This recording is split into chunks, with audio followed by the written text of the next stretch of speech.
दीपक देता है रोशनी फैलाने की प्रेरणा, फलदायी वृक्ष देता है देने की प्रेरणा, मधुबन देता है महकते रहने की प्रेरणा, महान व्यक्ति देते हैं जीवन जीने की प्रेरणा। आओ प्रेरणा से दें हम सभी को प्रेरणा।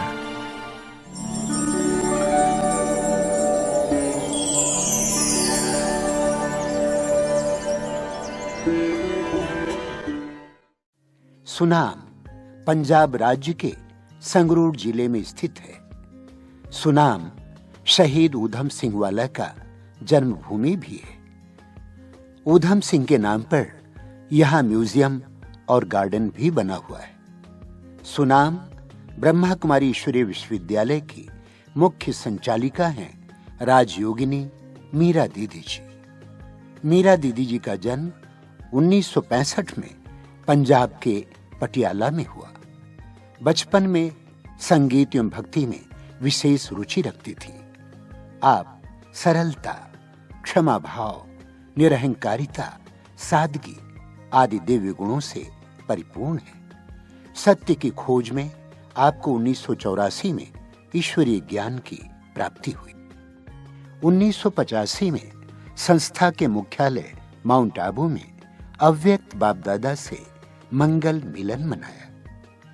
बाबा से विशेष वरदान प्राप्त कर आपने तुरंत ही अपना जीवन ईश्वरीय सेवा में सहर्ष समर्पित कर दिया।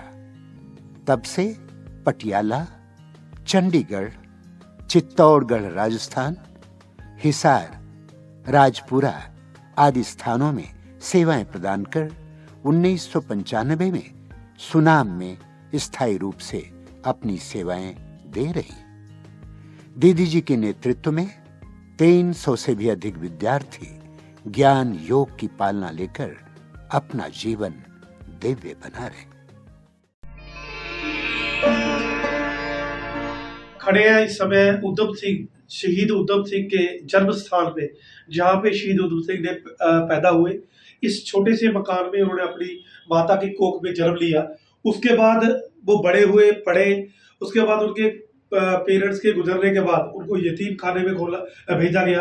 और जब ये 1919 का ये साका हुआ जलियांवाला बाग का, उस समय उधम सिंह ने ये कसम खाई कि मैं इस चीज का बदला, जो माइकल वायर ने बेनहत्ते लोगों को मारा है, उसका मैं जो है बदला लूंगा। और उसने इंग्लैंड में जाके कैक्सटन हॉल में उसको जाके गोली मारी थी। ये उस शहीद की का ये जद्दी मकान, ये कह सकते हैं जन्म स्थान है, जहाँ पे हम लोग खड़े हैं। मजा आएगा जब अपना ही राज देखेंगे, अपनी ही जमी होगी, अपना आसमां होगा। शहीदों की चिताओं पे लगेंगे हर वर्ष मेले, वतन पे मिटने वालों का यही बाकी निशान होगा, वतन पे मिटने वालों का यही बाकी निशान होगा। यह है हमारे सुनाम के शहीद उधम सिंह का स्मारक, जहाँ पे हमारे शहीद उधम सिंह की एक प्रतिमा लगी हुई है, जिसमें दर्शाया गया है कि किस तरह उधम सिंह ने 1940 में फांसी देकर अपनी शहादत को गले लगाया।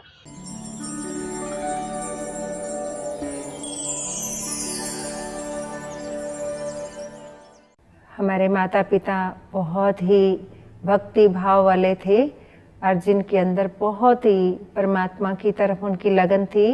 पिताजी हमारे सवेरे अमृत वेले उठ के 4 बजे गुरबाणी चला देते थे और माता जी रोज मंदिर जाया करते थे और बहुत उनका प्यार था भगवान के प्रति, हमेशा बहुत स्नेह रखते थे। और हम सब बच्चों को भी हमेशा यही कहा करते थे कि आप जब तक मंदिर में माथा टेक के नहीं आओगे तब तक आपको खाना नहीं मिलेगा। इस तरीके से उन्होंने हमारे संस्कारों को बहुत शुद्ध बनाया। बहुत प्यार भरी भावनाएं थी हमारे घर में। इस तरीके से हमने देखा अपने माता पिता को, और वो हमें यही कहा करते थे, बेटा कहीं भी कुछ खा के आते हो, लंगर का कुछ भी खा के आते हो, वहाँ ऐसा नहीं है कि दान खा के आ जाओ, नहीं, उसका चुका के भी आना है। अगर आपने 5 का खाया तो 10 का मत्था टेक के ही आना है। इस तरीके के संस्कार हमें शुरू से हमारे माता पिता ने बहुत प्यार भरे संस्कार दिए और इतना उनके अंदर प्यार था कि जो हमें भी, वो खुद भी सेवा करते थे, मंदिर में जाया करते थे और सेवा करते थे। हमारे को भी उन्होंने हमेशा सेवा भाव में लगा के रखा कि जाओ, आज आप थोड़ा फ्री हो, आज आपको छुट्टी है, आप जाके मंदिर की सेवा करके आओ। तो इस तरीके से हमें उन्होंने सेवा भाव में हमेशा ही लगा के रखा। तो ये उनके जो संस्कार हम सबको मिले, तो शायद हम आज यहाँ पहुँच रहे हैं, इस लगन के आगे बढ़ रहे थे। और ऐसे अंदर अंदर एक प्रश्न भी जरूर उठता था मंदिर जब जाते थे। तो जब भी मैं सबको देखती थी, इतनी दुनिया आती है मंदिर में आके माथा टेकती है और हर एक देवी देवताओं को इतना प्यार करते हैं सारे आकर के। मेरे मन में भी यही आता था हमेशा कि इनको सब प्यार करते हैं देवी देवताओं को, इनमें से भगवान कौन है। एक दिन मैंने पंडित जी से पूछा कि पंडित जी आप मेरे एक क्वेश्चन का आंसर देंगे। कहते क्या? मैंने कहा सब लोग इतने मंदिर में आते हैं, सब देवी देवताओं को माथा टेकते हैं, इतना प्यार करते हैं, क्या आपको मुझे बताएंगे कि इनको बनाने वाला कौन है, ये कैसे बने हैं, इतने सारे देवी देवताओं में से भगवान कौन है। तो पंडित जी मेरी छोटी छोटी बच्ची को देख के हंसने लगे, कहने लगे बेटा ये क्वेश्चन ऐसा नहीं होता, ये सब भगवान होते हैं, ये भगवान का रूप होते हैं, इनके लिए ऐसे प्रश्न नहीं पूछते, ये सब भगवान है। लेकिन मेरे मन के अंदर कहीं ना कहीं दुविधा थी, मैं किससे पूछूं, ये अपने मदर को भी नहीं पता ये बातों का, तो इनसे भी नहीं पूछ सकती। अंदर अंदर एक दुविधा चलती रहती थी। तो इतने में हम लोग जब हमारे पास हमारे एक माता जी जिनकी बेटी आजकल कैलाश बहन जी हमारे राजपुरा में रहते हैं, वो भी सेंटर इंचार्ज हैं, तो उनके घर में हम लोग थोड़ा टाइम कथा सुनने जाते थे, सुख सागर भागवत पढ़ते थे। उसमें भी गोप गोपियों की बातें आती थी और वहाँ पर हम लोगों को बड़ा अच्छा लगता था, रोते रहते थे कि भगवान कभी आप गोप गोपियों को मिले हो, हमें भी मिलेंगे कभी, आप किस रूप में हमें मिलेंगे। तो मैं सुनते सुनते पढ़ते पढ़ते बहुत रोया करती थी। मैं कहती थी हे भगवान कब मिलेंगे आप हमें, किस रूप में मिलेंगे, आप कब अपना परिचय देंगे। ऐसे मेरे मन के अंदर प्रश्न उठते रहते थे। हमारी अंतरात्मा को भगवान सुन रहा था, कहते हैं ना, सुन रहा था। तो इतने में वो परिवार ज्ञान में चल पड़े, ब्रह्मा कुमारी विद्यालय के अंदर आए और वो ज्ञान में चल पड़े। और ज्ञान में चले तो उनके जीवन के अंदर बहुत बड़ा परिवर्तन देखा मैंने पूरे परिवार के अंदर। तो मैंने एक दिन पूछा कि आपके घर में इतनी शांति शांति से रहने लग गई और आप बहुत रुचि आपकी कहीं और चली गई है। तो कहते नहीं, हम ना अब सच्चा ज्ञान मिल गया हमें और हम सच्चे ज्ञान को प्राप्त कर रहे हैं और हम वहाँ जाते हैं जहाँ बहुत शांति मिलती है मन को। अब हम ये गीता पढ़ते थे लेकिन हमें पता नहीं था, अब हमें भगवान के बारे में पता चल गया है। तो जैसे हमें भगवान के बारे में पता चल गया तो हम वहाँ अब ये सुख प्राप्त करते हैं। इस तरीके से फिर मैंने कहा एक दिन कि आप जहाँ जाते हो क्या आप मुझे लेके चलेंगे वहाँ पर। तो कहते हाँ जरूर लेके चलेंगे। तो हम सबको वो ज्ञान में चलाने के निमित्त वही परिवार बना और मैं उनके साथ जब फर्स्ट डे बाबा के घर में गई और मुझे सच में जैसे ही मैं गई और बाबा के कमरा देखा, बाबा को देखा, ऐसे लगे जैसे मेरा खोया हुआ पिता मुझे मिल गया हो। और इतना मुझे प्यार का अनुभव हुआ बाबा से। और मेरे को वो जो समझाया गया म्यूजियम, और उसमें पहला चित्र ही स्वर्ग का दिखाया और कि हम ऐसे देवी देवता बन सकते हैं। तो बस मेरे मन में प्रश्न तो था ही, उसका आंसर भी वहाँ मिल गया और मेरा निश्चय वहीं से शुरू हो गया कि यहाँ ही हर क्वेश्चन का आंसर मिल सकता है। जैसे मैं गई और मुझे बहुत प्यार की फीलिंग्स आई और बड़ा मेरे को अपनापन लगा, ऐसे लगा मैं अपने परिवार में आ गई, अपने ही घर में आ गई हूँ। और मेरे को बड़े दीदी उन्होंने हमारे कैलाश बहन जी ने कहा कि दीदी ये हमारी बहन गीत बड़े अच्छे गाती है। दीदी ने मुझे कहा कि गीत सुनाओ आप। तो दीदी कहते, मैंने जब गीत सुनाया दीदी कहते तो सच्ची मीरा लगती है मुझे, मेरे को बिल्कुल मीरा जैसी भाषा आ रही है इसकी। तो सच में दीदी ने मेरा नामकरण वहाँ से ही, उसी दिन से, पहले दिन से ही मेरा नाम चेंज हो गया और मीरा नाम मेरा बाबा के घर में कदम रखते ही मेरा नाम पड़ा। और सच में मेरे को ऐसा लगा कि बाबा ने मेरे को अपना बनाते ही मेरा नामकरण भी, और वो लगन तो मेरी पहले से ही थी श्री कृष्ण के प्रति। तो मैं बहुत प्यार करती थी श्री कृष्ण को, बहुत प्यार करती थी। और मेरे को यहाँ वो सारा ज्ञान की समझ आई, बाबा के प्रति मेरा बहुत बहुत प्यार का मुझे अनुभव होता था। जब मैं बाबा के कमरे में बैठती थी तो मुझे रोना आता था, मेरी आंखों में आंसू आ जाते थे। ऐसे लगता था मेरा बाबा मुझे बहुत प्यार करते हैं, मुझे बहुत प्यार करते हैं। बाबा का मुझे बहुत प्यार फील हुआ। और उसके बाद हम मधुबन के लिए ज्ञान में चले। हम 85 में 1985 में हम मधुबन में गए। और मधुबन में जब मैंने श्री कृष्ण का पांडव भवन के अंदर चित्र देखा तो मुझे ऐसा लगा, ओहो, जिसको मैं ढूंढती थी वो प्यारा सा सच में मेरा भाई के रूप में मुझे मिल गए। इतना प्यार फील हुआ। और बाबा का पांडव भवन आंगन देखते ही ऐसे लगा जैसे बाबा मम्मा खड़े हैं और इतना बाहों में ले रहे हैं। इतना प्यार की फीलिंग्स आई, बहुत बहुत अच्छा लगा। इतना अपना घर लगा, जैसे मधुबन तो ऐसे हम खो गए मधुबन में। इतनी प्यार की भाषा, ऐसे लगा कि मधुबन, ओह कितने प्यारे वाइब्रेशंस है इस मधुबन के अंदर। बहुत स्नेह का अनुभव किया बाबा की कुटिया में, बाबा के कमरे में। ऐसा अपनापन आने को मन ना करे मधुबन से, ऐसे लगे क्यों हम जा रहे हैं पटियाला वापस। और उस समय बाबा ओम शांति भवन में हम सब बच्चे बाबा से मिले। जब हम ओम शांति भवन में बाबा से बच्चों से मिले तो हम लोगों को पहले तो बाबा की मुरली सबके संगठित रूप में ही थी। तो जब पटियाला की पार्टी मिली तो उसमें हम लोग पटियाला की पार्टी में मिले। बाबा ने सबको जैसे वरदान दिया, तो मुझे भी बाबा ने एक वरदान दिया। आज भी मुझे वो वरदान बहुत काम कर रहा है, इतना काम कर रहा है वो वरदान। ऐसे बाबा ने कहा, हिम्मत बच्ची की, मदद बाप की मिलती रहेगी। आपकी हिम्मत है और मदद, आज भी मेरी डायरी में ये वरदान लिखा हुआ है, जिसकी आज भी मुझे महसूसता होती है कि हिम्मत का कदम मैं रखती हूँ और बाबा की मदद हमेशा मेरे पे छत्र छाया का काम करती रहती है। क्योंकि बहुत विघ्न आते हैं देखा है, लेकिन फिर भी बाबा की मदद हमेशा मुझे सदा मिलती रही है। मैं हमेशा बाबा की मदद का अनुभव करके आगे बढ़ती जा रही हूँ। मुझे आज भी बाबा की मदद से ही मेरे को हर कार्य ऐसा सहज लगता है कि बाबा करण करावनहार है, करण करावनहार बाबा है और बाबा ही ये हम बच्चों से कार्य करा रहे हैं। तो बाबा के घर में आते ही ये लगन और तेजी से बढ़ गई। और बस मैंने एक संकल्प ले लिया कि मुझे उस दुनिया में तो जाना ही नहीं है, मुझे शादी करनी ही नहीं है, मुझे तो ब्रह्मा कुमारी लाइफ जीना है।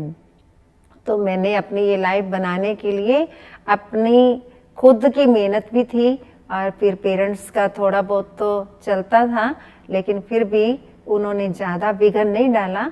उन्होंने कहा, बेटा पर हमारा नाम बस कभी खराब नहीं होना चाहिए।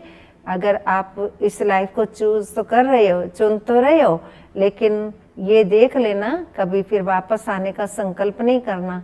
तो इस तरीके से उनकी प्रेरणा, उनके आशीर्वाद, बड़ों की आशीर्वाद, दुआएं बड़ों की सदा मेरे को हमेशा रही और मेरे को उन्होंने ही हमेशा आगे आज भी बढ़ा रहे हैं। मुझे आज तक अपनी इस लाइफ से बहुत बहुत खुशी मिलती है। ब्रह्मा कुमारी लाइफ से मुझे बहुत बहुत खुशी मिली कि मैं बाबा की बनी और मुझे वाइट कपड़ों से पहले से ही बहुत प्यार था, इसलिए बाबा ने मुझे ये ड्रेस और ये जीवन दी। मैं बाबा का बहुत बहुत थैंक्स करती हूँ कि बाबा ने मुझे चुना और मुझे अपना बच्ची बना करके बाबा ने मुझे आत्मा से ये सेवा कराने का मुझे हमेशा बाबा ने मौका दिया है। जब जब मुझे याद है कि जब मुझे बाबा की सेवा के लिए अनेक सेंटरों पर रहे, वो बड़ों के साथ रहे, तो जो सेवा वो बताते थे करते थे। लेकिन फिर भी जब अपने को सेंटर संभालने की जिम्मेवारी मिली सुनाम के अंदर, तो फिर मैंने देखा कि बड़ों की मदद और बाबा की मदद बहुत मिलती रही। मुझे ऐसा लगता था मुझे नहीं भाषण करना आता, मैं नहीं कर सकती। मुझे बाबा की वैसे सारी स्थूल सूक्ष्म सेवाएं करने का शौक था, लेकिन मुझे ये भाषण करना या मुझे बाबा का घर संभालना, मैं बहुत डरती थी कि मुझे इंचार्ज नहीं बनना। मैं इंचार्ज बनने से हमेशा डरती थी कि इतनी बड़ी बड़ी सेवाएं करना मेरे वश का काम नहीं है। लेकिन मैंने देखा बड़ों ने मेरे को योग्य समझा, बाबा ने समझा। जितनी मैं डरती थी उतनी मुझे जिम्मेवारियां मिलती गई। और बाबा ने मेरे से इतने बड़े बड़े कार्यक्रम कराए कि यहाँ कोई ऐसा व्यक्ति नहीं जो हमारे बड़े हैं, सीनियर हैं, वो ना आए हों। हमारे इवन की दादी जी ने इस सेवा केंद्र का उद्घाटन किया हमारे, और दादी जी ने इसका उद्घाटन किया। मनोहर दादी जी भी हमारे पास 2 बार आए, बड़े बड़े कार्यक्रम हुए। उषा दीदी जी भी हमारे पास 2-3 बार आ गई। और ऐसे हमारे पास डॉक्टर गिरीश पटेल हैं, डॉक्टर बनारसी भाई जी हैं, किन किन का नाम लूँ मैं, बहुत सारे भाई बहन, डॉक्टर सचिन जी भी, बहुत सारे हमारे भाई बहन, इस जो बड़े सीनियर्स हैं हमारे, वो सब यहाँ आए और बड़े बड़े कार्यक्रम हुए। विशेष सेवा तो यहाँ सुनाम में बहुत, हर वर्ग को यहाँ टच किया। कोई ऐसा वर्ग नहीं कि जिसको हमने यहाँ सेवा में सेवा ना की हो, चाहे डॉक्टर्स हों, एडवोकेट्स हों, चाहे चीफ मिनिस्टर की भी हमने राखी बांधी यहाँ। और ऐसे कोई भी यहाँ कैबिनेट मिनिस्टर रहे, कोई भी किसी भी वर्ग वालों को मैं कह सकती हूँ कि हर वर्ग की आत्माओं की सेवा हुई है, चाहे वो छोटे बच्चे हैं, चाहे कि ग्रामीण मना किसान रूरल विंग के हैं। इस तरीके से हर एक बैंक है, हर एक आत्मा की यहाँ सेवाएं की हैं। मेरे को लगता नहीं कि सुनाम के अंदर मैंने किसी तरीके से कोई कमी छोड़ी है। हर वर्ग को टच किया है, चाहे वो गांव की सेवाएं हैं, चाहे वो शहर की सेवाएं हैं, चाहे वो मिनिस्टर्स की सेवाएं हैं, चाहे कोई वीआईपी सेवाएं हैं। कोई डीसी ऐसा नहीं है कि जो हमारे सुनाम सेंटर पे ना आए हों। ऐसा लगता है कि सब, हर एक आत्मा को हमने, गवर्नर्स हैं, रोटरी के गवर्नर्स हैं, बड़े बड़े कार्यक्रम यहाँ होते रहे हैं शुरू से, और बहुत बड़े बड़े कार्यक्रम शुरू से हुए हैं यहाँ, और बहुत बड़ी बड़ी सेवाएं हुई हैं। यही कह सकते हैं कि बाबा की सेवाएं बहुत, यहाँ हर वर्ग की सेवाओं का हमने, ऐसा मेरे को लगता नहीं कि मैंने कोई छोड़ा होगा, कि छोटे बच्चों तक का, चाहे कोई अमीर है, गरीब है, चाहे किसी के भोग पे जाना है, कोई भी ऐसा नहीं है कि जहाँ हमने यहाँ सेवा ना की हो। सारी बाबा के सुनाम के अंदर लगभग ऐसा लगता है कि जन्माष्टमी को तो इतनी सेवा होती है यहाँ, क्योंकि हमारा एक म्यूजियम आर्ट गैलरी बनी हुई है। इस आर्ट गैलरी के अंदर जन्माष्टमी के टाइम में तो मुझे लगता है कभी 5,000, 7,000, 10,000 तक भी लोग आए हैं इस आर्ट गैलरी को देखने के लिए, और बहुत बड़ी सेवा होती है जन्माष्टमी के टाइम, विशेष रूप में शिवरात्रि और जन्माष्टमी के टाइम में विशेष यहाँ सेवाएं बहुत होती हैं। मेरे को विशेष धारणा हमेशा सच्चाई, सफाई, पवित्रता, ये मुझे बहुत अच्छी लगती है। मैं हमेशा एक बात जरूर सोचती हूँ कि जब बाबा हमारा सच्चा है, हमने सत्युग में जाना है।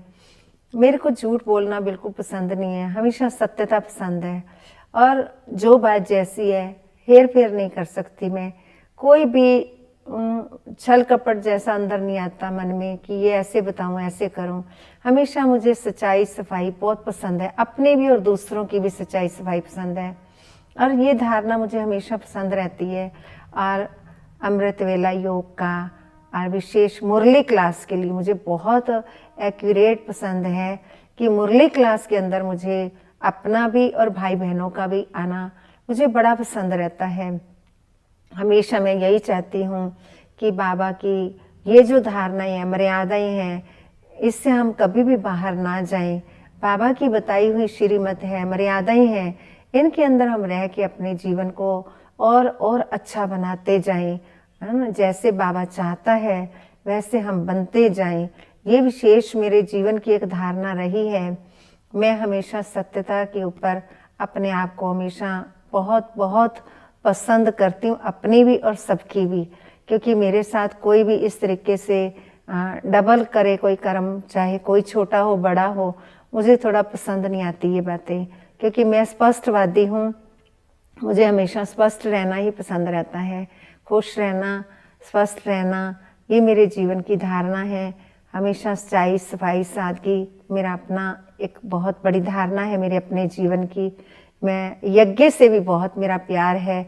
हमेशा मेरे को यज्ञ के प्रति ऐसा होता है कि जितना मैं यज्ञ के प्रति कर सकूं, करा सकूं सफल, अपना बहुत मेरे को शौक रहता है यज्ञ के प्रति सफल कराने का और करने का। जब भी मेरे पास होता है मुझे यही शौक होता है मैं मधुबन बाबा के यज्ञ में भेजूं, बाबा के स्थान पर भेजूं। जैसे इतना अंदर से यज्ञ के प्रति बहुत ईमानदारी, वफादारी मेरे मन में बहुत बहुत रहती है। मेरा यज्ञ है, मेरा प्यारा बाबा का घर है, मेरा मधुबन है, मेरे बड़े हैं, जैसे मुझे बहुत ये धारणा विशेष मेरे अंदर ये रहती है। वर्तमान समय मेरे जीवन के यही एक पुरुषार्थ रहता है।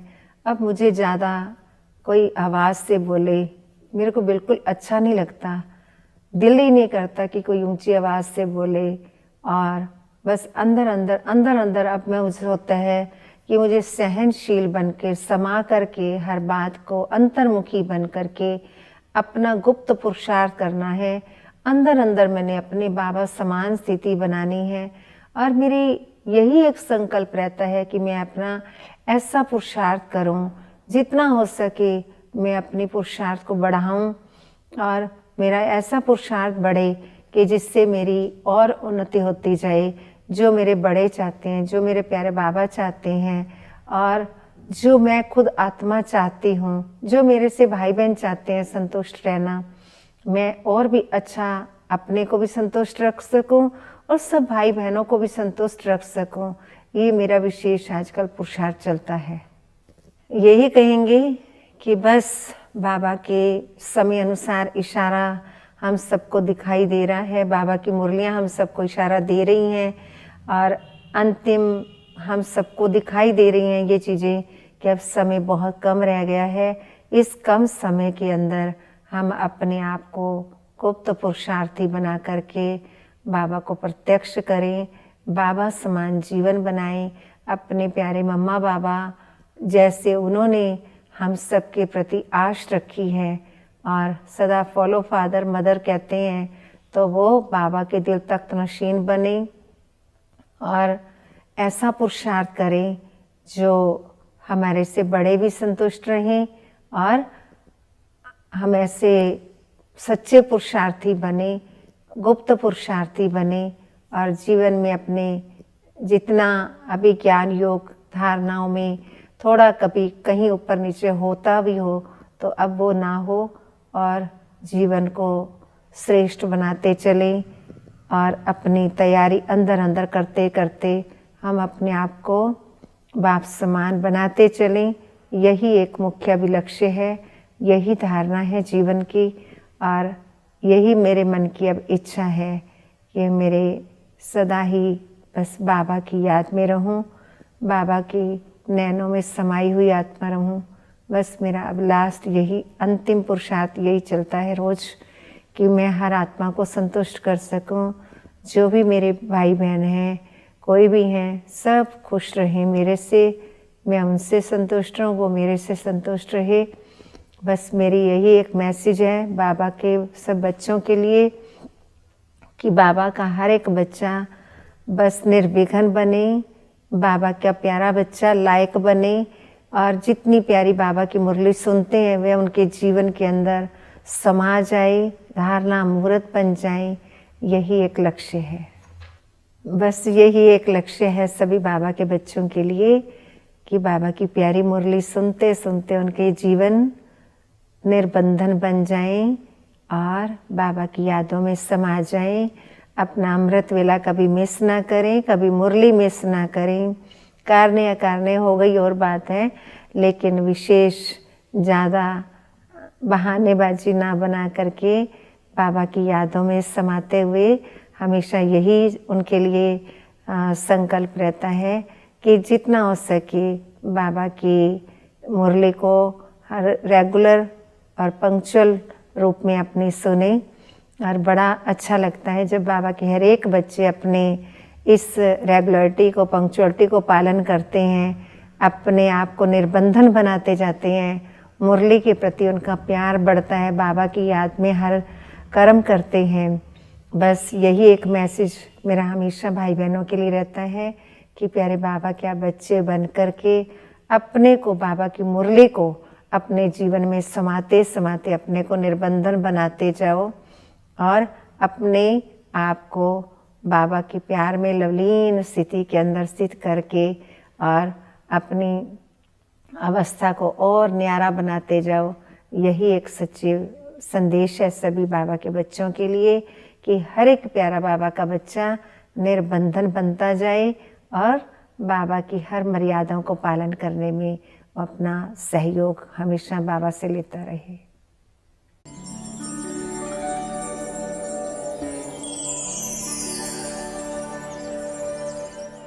ब्रह्म कुमारी आश्रम पिछले 27-28 साल से खुला है और मीरा दीदी ने यहाँ पे चार्ज लिया है लोगों को परमार्थ के साथ, लोगों को मानवता के साथ, लोगों को अच्छाई के साथ जोड़ने का काम इस आश्रम द्वारा और मीरा दीदी और उनकी सभी भाइयों बहनों की तरफ से किया जा रहा है। और मुझे भी जब भी मौका मिलता है, जब भी हुक्म होता है, मैं जाके वहाँ पार्टिसिपेट करता हूँ और बहुत मन को शांति जो है वो मिलती है।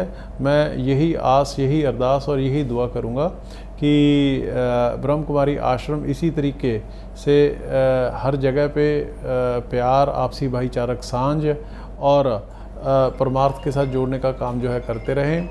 मीरा दीदी के जीवन से या उनकी प्रेरणाओं से अगर सीखने की बात है तो उन्होंने हमें समर्पण सिखाया है, हमें त्याग सिखाया है। जो हमारी पालना की है उसमें हमारी आँखों को साफ़ किया है, हमारे कानों को साफ़ किया है और जो हमारी बोलने की लहजे हैं, भाषा है, उसको शुद्ध किया है, जिसके चलते हम जो आने वाला जीवन है वो समाज में इस ज्ञान के प्रकाश के रास्ते जिएंगे। आदरणीय दीदी जी में आप समान बनाने की विशेषता है, सबको आगे बढ़ाने की कला है दीदी जी में। जैसे एक दुनिया में कहावत है, face is the index of mind. दीदी जी का चेहरा ही सेवा करता है। जैसे कहते हैं दृष्टि में रूहानियत, वाणी में मधुरता है। दीदी जी के हर कर्म में सेवा समाई हुई है। उनकी जो मैं लगन देखती हूँ वो सच में एक मीरा के जैसी, सच्ची गोपी की जैसी लगन है। तो पहली विशेषता ये कि भगवान के प्रति इतनी लगन कोई देख भी नहीं रहा। मैं और दीदी होते थे, दीदी डांस करवाते थे मुझे, छोटी थी, पार्टिसिपेट करते थे प्रोग्राम पे। तो वो लगन देखकर मुझे बहुत अच्छा लगता कि सच में आज इस दुनिया में किसी आत्मा की इतनी सच्ची लगन भगवान के साथ हो सकती है। वो लगन देखकर है ना, मुझे भी अपना जीवन, अपना जो मैंने समर्पित किया। और दूसरी जो विशेषता मैं आदरणीय बड़े दीदी जी में बचपन से ही देखती थी, वो थी दीदी जी का जीवन जो था वो सच्चाई, सफाई और सादगी से भरा हुआ था। दीदी जी की खास विशेषता हमने देखी, कितना क्षमा भाव है। कोई से भी गलती होती है तो दीदी बहुत जल्दी उसकी गलतियों को बहुत जल्दी माफ़ करके, शुभ भावना रख करके उनको बहुत जल्दी सहयोग से आगे बढ़ाते हैं।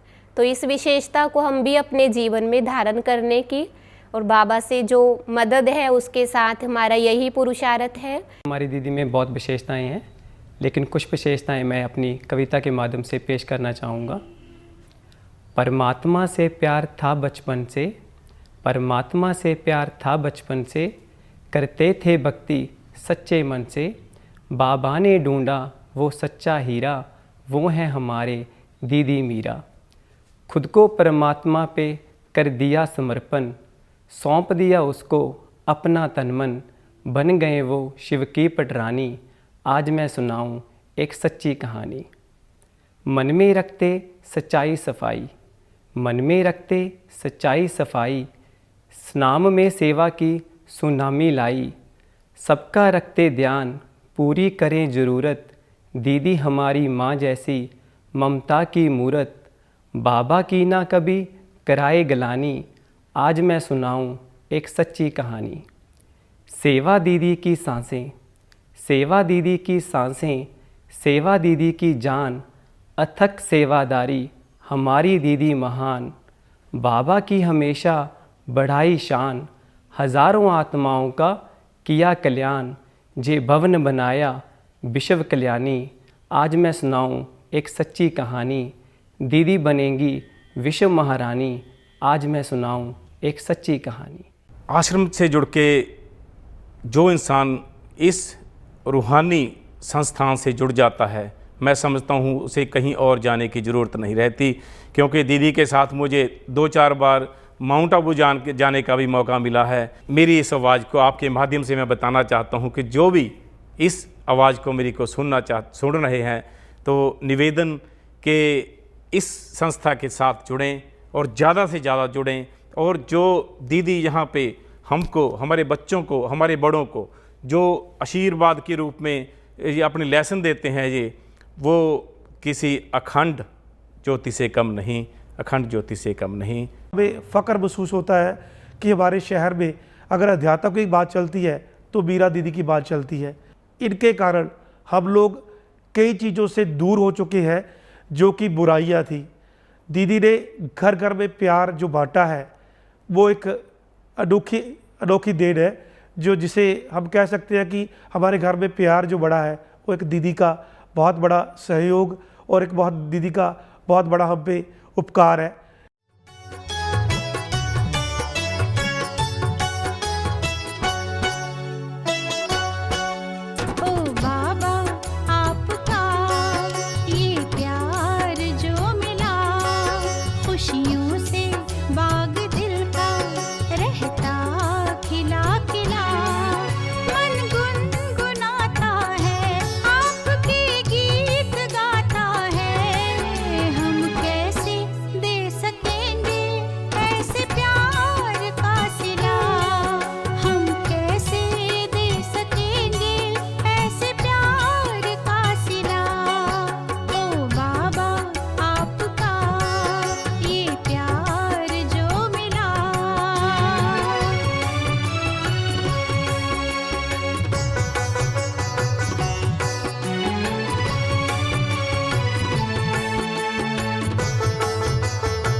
दीदी के साथ जो स्नेह और प्यार मिला, उसी ने मुझे अपने जीवन में परिवर्तन करना सिखाया। मैं और मेरा सारा परिवार दीदी से बहुत ही प्यार और स्नेह पाया है। जब भी मैं आती हूँ तो दीदी से मुझे ऐसा लगता है कि सब कुछ मिलता है, और दीदी हर बार मुझे हर बात में आगे बढ़ाती रहती हैं। मीरा दीदी तो मेरे लिए एक ज्ञान की, प्यार की मूर्त है। बहुत मेरी एक दुख करता सुख करता माँ के रूप में है। और मुझे पता है जब 98 में मेरे इकलौते बेटे गगन की डेथ हो गई थी, मैं डिप्रेस थी, मेरा जीने का भी कोई अच्छा तरीका नहीं था, तो दीदी ने मुझे जागर आश्रम में ले गई, मुझे बाबा का ज्ञान सुनाया और मेरे को फिर से जागृत कर दिया। आदरणीय दीदी जी किसी भी आत्मा के विशेषताओं को, गुणों को देख के उसको सही जगह सेवा में लगाते हैं, और दीदी उसके पीछे जब तक वो आत्मा पूरी परफेक्ट नहीं बन जाती, दीदी अपनी भी मेहनत उसके साथ पूरी करते होते हैं। और उसको पूरा सहयोग देते हैं। आदरणीय दीदी जी, जो विशेष उनमें गुण है सरलता, निर्माणता और क्षमा भाव। दीदी जी कोई भी किसी का अवगुण हो या कोई भी गलती करे, कोई बुरे बोल बोले, दीदी तब भी उनके प्रति शुभ भावना रख सबके प्रति उसकी गलती को माफ़ कर देते हैं। दीदी जी के बोल इतने मीठे हैं जो हर एक को अपना बना देती हैं। मैं जब से ज्ञान से में आई हूँ, दीदी ने मुझे बहुत आगे बढ़ाया है, इतना प्यार दिया है जो हर वक्त मुझे कोई भी कठिनाई आती है, जब कुछ भी होता है तो दीदी मेरे साथ खड़े होते हैं। आदरणीय दीदी जी के बारे में मैं क्या बोलूँ, उनकी तो विशेषताओं की कहानी ही है। लेकिन एक चीज़ मैं बताता हूँ, आदरणीय दीदी के दिल में हमेशा यही रहता है कि उनके सभी बच्चे आगे से आगे बढ़ते ही जाएं, और हमेशा ज्ञान के अंदर वो हमेशा प्रेरणा देते हैं कि जो बाबा जी का ज्ञान जो हमें रोजाना मिलता है, ये सिर्फ सुनकर ही सुनना नहीं है, हमने धारण भी करना है।